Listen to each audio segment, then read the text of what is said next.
Guys, I'm going to write up a little bit of chalk plan for tomorrow because I feel like this may help our team a lot. Playing in junior leagues and everything else has really got me to realize the importance of game mechanics and how well to execute them. And one of the biggest things I've seen us do that we could definitely improve on is the fact of our transitional game, even just from neutral zone. Neutral zone play is what really defines a good team from an excelling team that can really do a good job of really adding the importance of puck management skills. So let's say we have the puck. Let's say I have a puck here or something like that, and all I see is a winger hanging up here on the boards, or I see a winger up here on this end, and we have a center right here. The problem with this is that it's way too predictable, and there's also no momentum going up ice. So if I'm over here and I'm drawing a player towards me, let's say, but this guy's not really biting, but they're also doing a really good job of kind of clogging up the lanes, right? Because then I got 2D, they got a guy rushing. That's extremely easy to defend because now no matter where you put the puck, if I were to place the puck to the center, this guy's going to go over here, or if I place the puck over here to the winger, this guy's going to go over here and they're going to cut him off.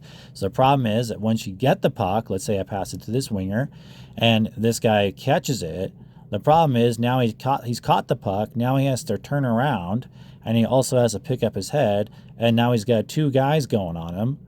And now he has got nowhere to go and he's got no outlet pass. So what does he do? He just panics and he throws the puck, right? And now we have no momentum going into the zone whatsoever. This guy's watching. This guy's probably kind of creeping over here and watching. And now the whole play is being forced to this area of the ice, which is not really good for a good execution of a rush that we want to execute here.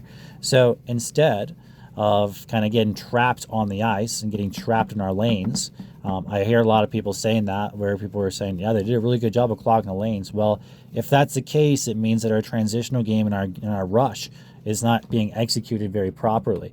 So instead, what makes a giant difference is, let's say we have D to D here, I have a puck, and we have a winger here, we have a center right here and a winger right here. Instead of just kind of hanging out, what I would really like to see is wingers coming in down low. So it looks like this winger, the left winger, is essentially going to be going and swinging real low and then moving his way up ice like so. This winger is going to be doing the same thing, just not as low, right? And then the center is going to be essentially kind of be dropping the puck down to the D. It goes D to D. We pass it back and forth while these two wingers basically swap ends. And then the center, once he drops that puck, the center is also going to be curling and going up ice. By this point, then we have more options. I can either send it up ice to the winger. The other thing about this is that we're drawing the opposition towards us because we're kind of throwing the puck back in our own hands. And when people see that teams are starting to draw back on their own end of the neutral zone ice, it's going to start drawing the other team toward us because they think the puck is most likely going to be fumbled or something like that.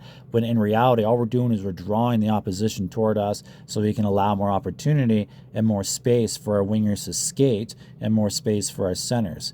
So let's say we end up drawing these players towards us. Then I can either send it up to the center right here where he's swaying up here. I can then send that puck up to the center, or I can send the puck up to the winger, or I can do a nice cross-ice pass over to this winger, and now we have basically a 3-on-2 situation because we've already drawn those players towards us. And so most likely it'll just end up being a 3-on-2, say it's the defense and on the opposite side. Then it's going to end up being a 3-on-2 opportunity. And let's say if you don't have an option, you can either do the simple dump and chase method. So you have one center going and getting it, and then the winger going and supporting him, and this winger staying up high, right? That too. So there's more options instead of just getting caught in our lanes and not having anywhere to go with it. Hopefully this makes sense. If I could say what really makes a giant difference between a really good hockey team and an elite hockey team is the way they transition with the puck and how quickly they move the puck. The quicker you move the puck, the harder it is for a team to defend. So if we move the puck extremely fast and we're very, very quick about how we get to our positions and we know where to go, by the time you get here, let's say I pass a puck up to a winger here, he already knows what to do with the puck by the time I get the puck to him. He already knows where he's going, and he knows that, hey, if I don't have an option with this center here, I can at least try and sling it all the way here to this winger, or I can simply just dump it and ring it around the boards here, and this winger can go down and grab it and then do the same thing. Center goes and supports, winger picks up the pass, this winger then goes up in high slot, and now we got our two defensemen following up on the play. So now we got a real intense rush that's going in on them, and that's really hard to defend when players are moving really quickly and really fast, and it also makes it more or less predictable for the other teams. So it forces them in a way to basically start puck watching. The other team will either start puck watching, or they'll be basically forced on their heels because they're not expecting the play to move so quickly. So it's very hard for the opposition. So this may help a lot if, just personally from what I've seen us do it a couple times in the game, and it looks really nice. But if we could do it more often, I guarantee we'll probably score at least 3 or 4 more goals a game.